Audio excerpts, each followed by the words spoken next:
Aloha! Starting this vlog over in Bushwick because we're gonna go eat brunch at Champ's Diner, which is one of our favorite places to eat, but we've only had dinner there. But one of our best friends from Tulsa, who moved away like 2 years ago now, 3 years ago, holy cow, to Milwaukee, is currently in New York because he's in a band that travels around and they're playing a couple gigs this weekend. So meeting him at Champ's Diner for brunch, really excited to catch up, but also sad because he didn't bring his wife with him. Miss you, Brooke. Guys! Oh my gosh. So good to see you. How are Cody. you? Oh my gosh. Internet family. Yes.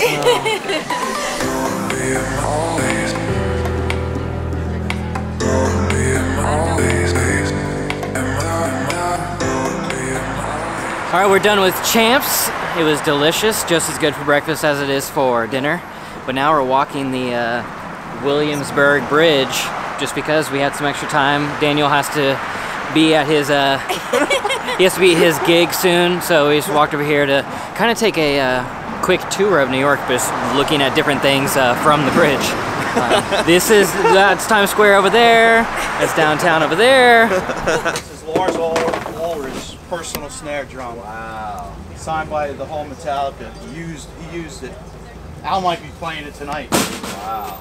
Yeah, signed by the whole band. That's incredible.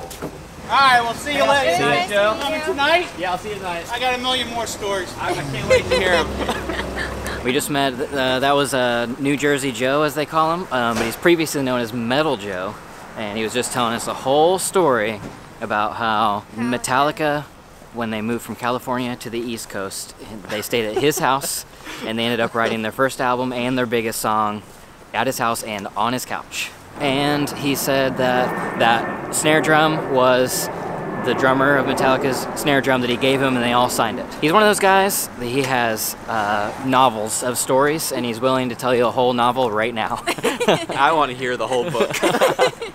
He was hilarious. Yeah. But we got good news. We thought we were only going to hang out with Daniel for like an hour and a half, and it turned out that we're going to be able to hang out all day. For our first real adventure of the day. Daniel's gonna see and ride the subway for the very first time. Run. Now come through. Did it go? Yeah.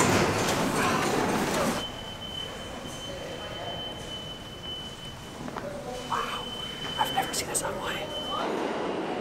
Ladies and gentlemen, the next Manhattan bound. Daniel was just like, wait, this whole thing is under the city? Yeah, but I'm from a town of 1,000 people in Kentucky where we have 3 stoplights and no subways.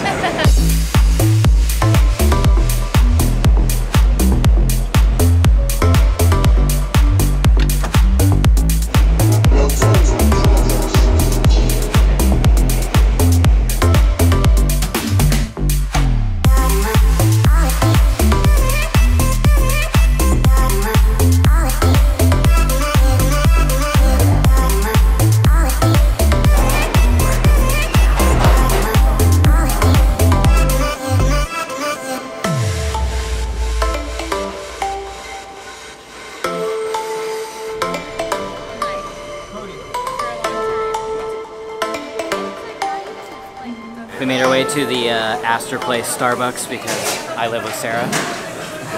Yep. And we can't, I'm pretty sure we've been here in the last 3 videos. So we just had to keep it up tradition. But that's not the last 3 days, just 3 videos, which is different. That's true. Daniel, how was that first subway experience? It's good, just trying to eat fresh and stay healthy. Thanks, Jared. Now it's pouring rain outside, so I'm not sure exactly what we're gonna do. But we don't need New York to have a great time with Daniel because we are great friends. So we're just gonna sit here, have a great conversation, and love on each other.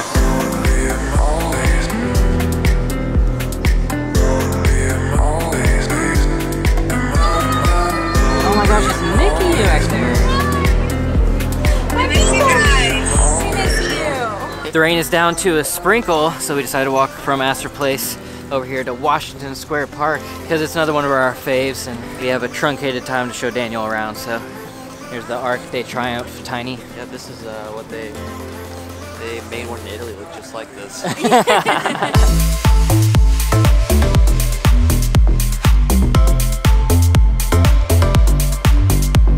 We were walking and I just saw that building says 1889 at the top.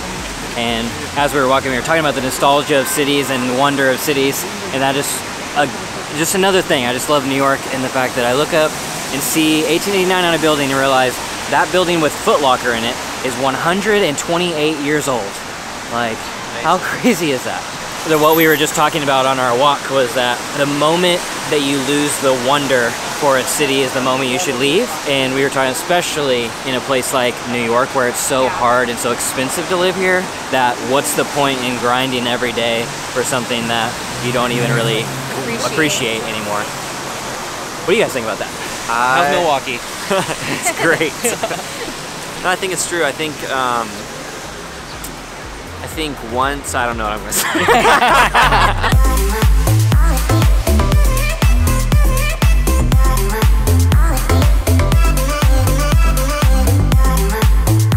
Okay, here's the thing. We didn't actually do anything this whole time.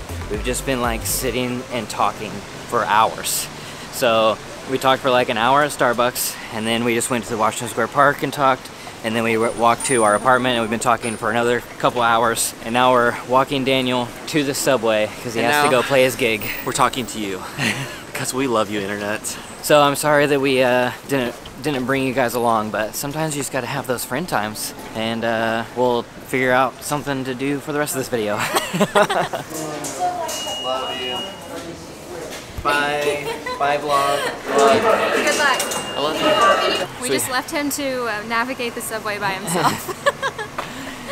Our day did not go according to the original plan because we knew that Daniel was going to be here, but we thought we would only have like an hour and a half to actually be with him. So we had planned on filming a lot different things and a lot more today. But whenever friends are able to hang out and you haven't seen him for and you 2 haven't seen him years. forever, you drop everything to spend time with him. But now we're gonna eat pizza.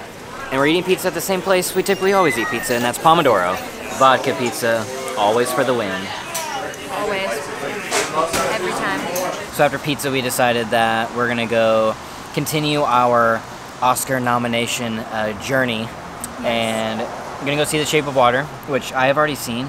Sarah has not. But while we're on the subject of movies, a lot of you were asking why we didn't like The Post. And I didn't say I didn't like The Post, I just said that I wouldn't be happy if it won Best Picture, because I liked it, I just didn't love The Post.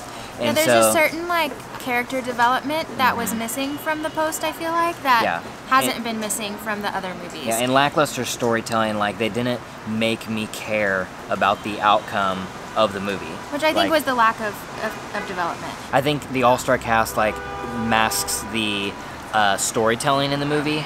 Basically, here's my succinct review of the movie. It's not as good as Spotlight, and Spotlight won Best Picture last year with a Rotten Tomatoes score of like 97-98%, and The Post only has like 85%. And The Post is fantastic, and it's, you know, journalism. It's sort of along the same lines as Spotlight. It's about journalism. Yeah. But there's just a certain depth to Spotlight that I feel like The Post was missing. Yeah. And it's not to say that The Post is not a great movie. It's just there was some sort of depth that was missing from The Post that the other Oscar-nominated movies are not missing. Yeah, but a movie with lots of depth is The Shape of Water, which I'm excited to see. Again. I'm hoping it'll make me cry a little bit. Probably will. I need a good cry, you know? There's so much pent-up energy in here. She needs to let it out. You guys think I'm joking, but I'm not. We just got out of the movie. What'd you think? It was good. I feel confused because I expected to feel more emotions about it, but like I don't. I mean, it was beautiful. It was a beautiful movie, but I didn't react to it at all. Like. Well, I guess that's not the Best Picture pick for Sarah. So I doubt that glowing review probably intrigues you to watch the movie. You should definitely watch the movie. I think you should definitely watch it. And I also don't know if that was enough footage to fill this whole vlog. So if it was, thank you guys for watching. We make videos every Monday, Wednesday, and Friday on this channel. Sarah makes videos every Tuesday and Thursday over on hers. Thank you guys for watching again. We'll see you in the next one. Bye.